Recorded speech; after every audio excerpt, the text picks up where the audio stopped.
Good day everyone! For today's video, we are going to tackle about the normal distribution. In this lesson, we are able to understand the concept of the normal curve distribution and to state and illustrate the properties of the normal curve distribution. The normal curve is the most common continuous probability distribution.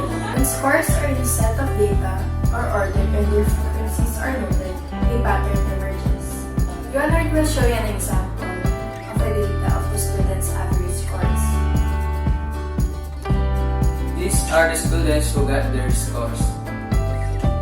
For example, 5 students got 26 scores, then 7 students got 25 scores, then 13 students got 24 scores, then 6 students got 23 scores, then 4 students got 22 scores. And all in all, the number of frequency is 35. To further discuss, the normal curve is defined by an equation that uses the population mean and the standard deviation. It has a very important role in inferential statistics. It provides a graphical representation in describing a population, but always remember that the area under the normal curve is always equal to 1. There are a few characteristics or properties that determine the normal distribution, and allow Abby to discuss more about it. The distribution curve is bell-shaped. The curve is symmetrical about its center. The mean, the median, and the mode coincide at the center. The width of the curve is determined by the standard deviation of the distribution.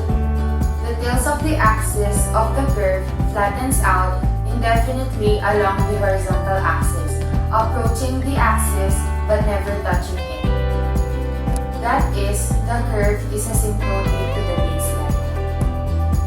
The area under the curve is 1. Thus, it represents the probability or the proportion or the percentage that represents the specific sets of the measurement values.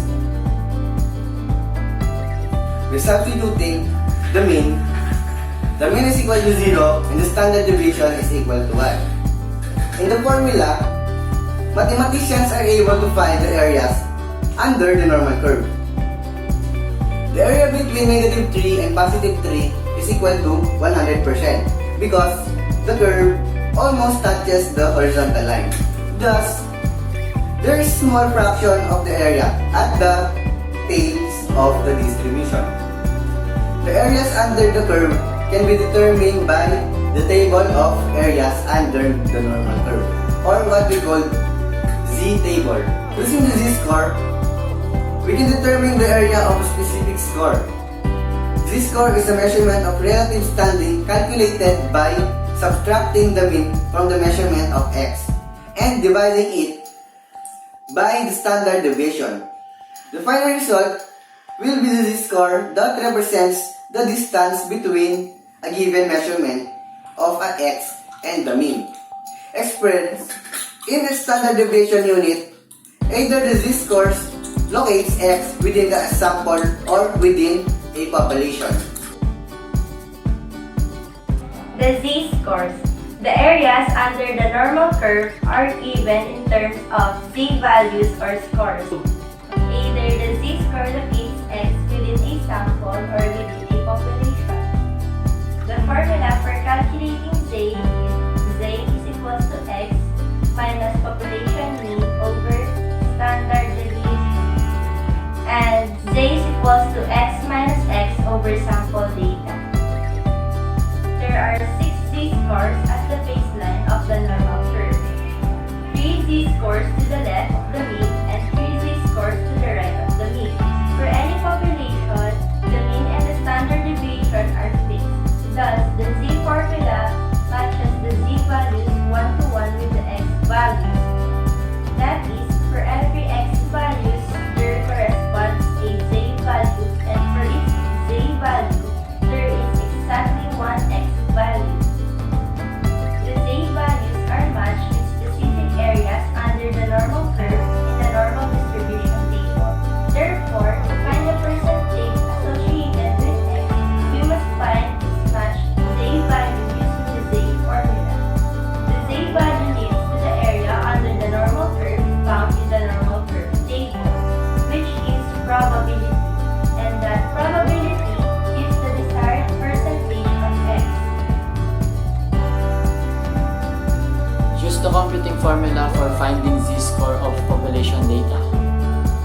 given values, since these are the population values, the z-score locates x with a population.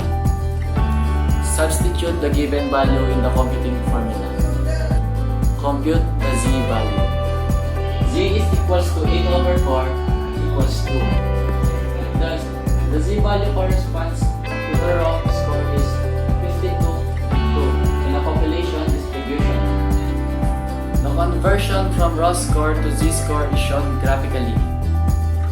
From the diagram, we see that the score of x is equals to 52 and the correspondent to z is equals to 2.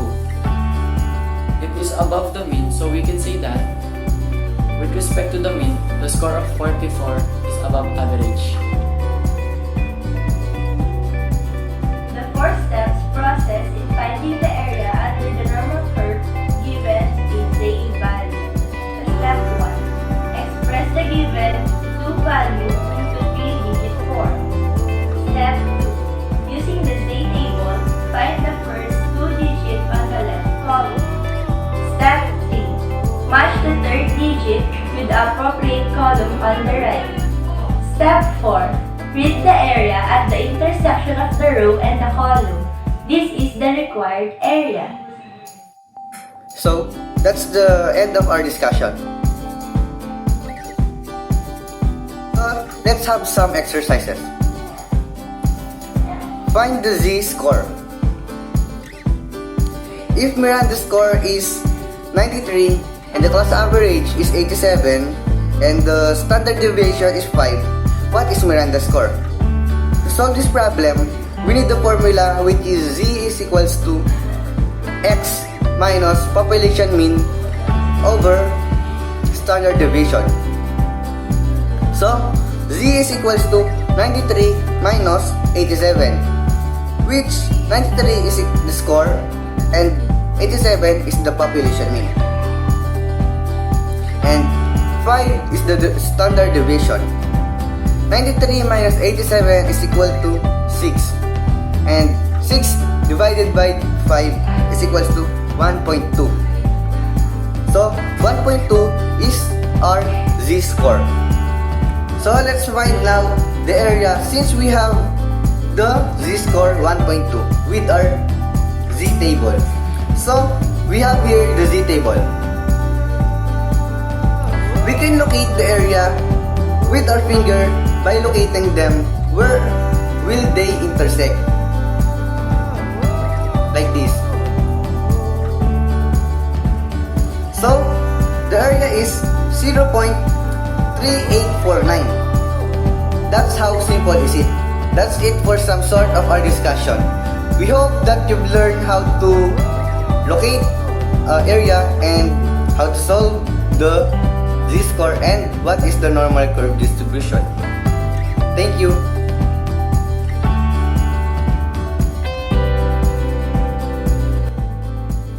The example of flipping coins was discussed in our statistics and probability lesson. I believe we should apply this to everyday life as an example of motivation. We all know that life is difficult, particularly, so these flipping coins teach us that we cannot always win anywhere we face, which is fine because life is like a game of chance where either the head or tail will appear.